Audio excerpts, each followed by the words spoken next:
ఎవల భద్రకాళి మాతాకి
जय बोल भद्रकाली माता के, जय बोल अम्बे माता के, जय बोल भद्रकाली माता के, जय बोल भद्रकाली माता के।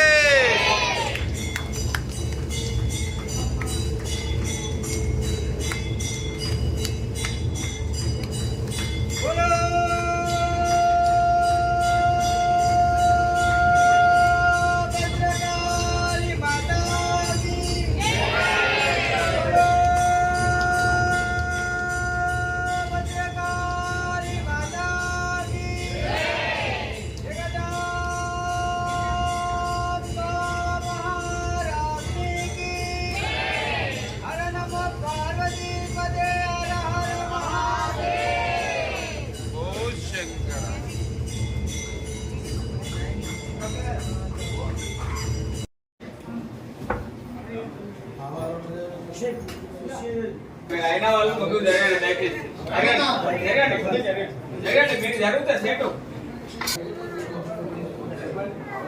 అయ్యా జరగాలి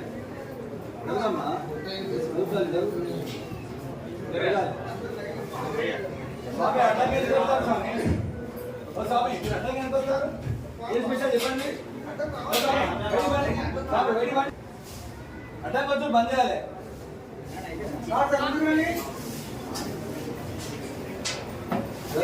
ధర్మాధికారి ఎవరైనా లేని అర్థం రాకుండా బాగా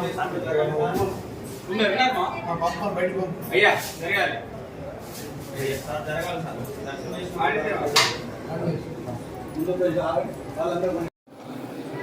కాకతీయుల రాజధాని ఏకశిలా నగరంగా చరిత్ర ప్రసిద్ధిగాంచిన వరంగల్ మహానగరంలో స్వయం వ్యక్తమై దర్శింపవచ్చిన భక్తుల పాలిడే కోరిన కోరికలకు కుంగు బంగారముతూ ఈ లోకాన్ని తన కరుణారస వీక్షణంతో అనుగ్రహిస్తున్నది భద్రకాళి అమ్మవారు.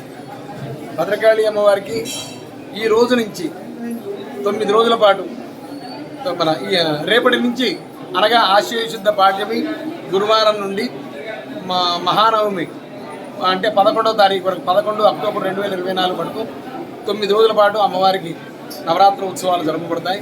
శరత్కాలే మహాపూజ క్రియతే యాజవార్షికి తస్యామమైదన్మాహాత్మ్యం శుత్వా భక్తి సమన్విత సర్వబాధావిర్ముక్తో ధనధాన్య సుధాన్విత మనుష్య మత్ప్రసాదేన భవిష్యత్తున సంశయ అని ఎవరైతే ఈ వ్రతాన్ని చేస్తారో సమస్తమైన బాధల నుండి విముక్తులై ధనధాన్య సుధాన్వితులు అవుతారు అని మార్కండేయ పురాణాంతర్గత సప్తశతిలో హిందీ సప్తశిలో చెప్పబడిన మేరకు ఈ దేవీ నవరాత్రులు విశేషమైన ప్రాధాన్యతతో భక్తులందరి చేత ఆచరింపబడతాయి.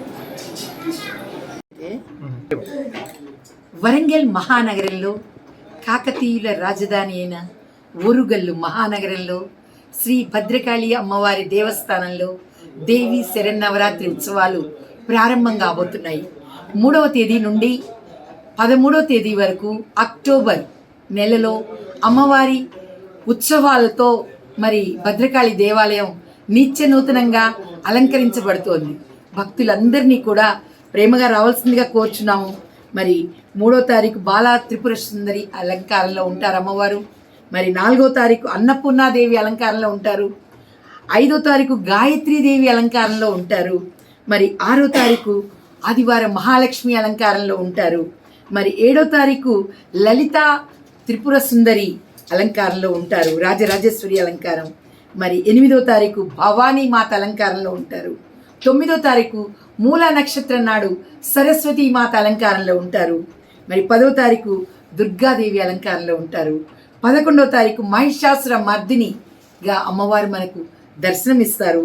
మరి 12వ తారీఖు అమ్మవారి నిజ స్వరూపం దర్శనం అవుతుంది. భద్రకాళి అమ్మవారి నిజ స్వరూప దర్శనం విజయదశమి నాడు 12వ తారీఖు మనకు దర్శనం జరుగుతుంది. 13వ తారీఖు భద్రకాళి అమ్మవారి మరి భద్రేశ్వర్ల కళ్యాణం, స్వామివారి అమ్మవారి కళ్యాణం 13వ తారీఖు రంగరంగ వైభవంగా జరుగుతుందని మరి మన వేద పండితులు అర్చక స్వాములు ఏర్పాటు చేయగా ఇక బుక్లెట్స్ను ప్రజలందరికీ కూడా పంపించడం జరిగింది.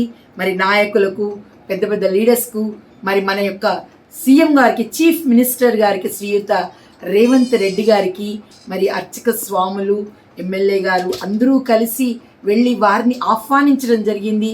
వారు భద్రకాళి దేవాలయాన్ని తప్పకుండా దర్శిస్తానని, మరి భద్రకాళి అమ్మవారి కార్యక్రమాల్లో పాల్గొంటానని వారు కూడా తెలియచేయడం జరిగింది. మరియు శ్రీమతి కొండా సురేఖ మేడం గారు, మన ఎండోమెంట్ మినిస్టర్ గారు మనకు వారి కూడా తప్పకుండా అమ్మవారి కార్యక్రమాల్లో పాల్గొంటానని తెలియచేయడం జరిగింది. వారిని కూడా పండితులు వెళ్ళి వారిని ఆశీర్వదించి మరి శేషవస్త్రములతో సత్కరించి అమ్మవారిని, మేడం గారిని అమ్మవారి దర్శనానికి, అమ్మవారి పూజకు మరి రావాల్సిందిగా ఆహ్వానించడం జరిగింది. మరి విజయదశమి నాడు హంస వాహన తెప్పోత్సవం జరుగుతుంది భద్రకాళి తటాకం నందు. కనుక మరి తెప్పోత్సవ కార్యక్రమాన్ని రవిచంద్ర గారు అనే ఒక దాత మరి ఆ యొక్క కార్యక్రమానికి అమౌంట్ మరి దాతగా, ఉభయదాతగా వారు అందజేస్తారు. ఆ యొక్క హంసవాహన తెప్పోత్సవం అంతా వారే పూర్తిగా చేస్తారు.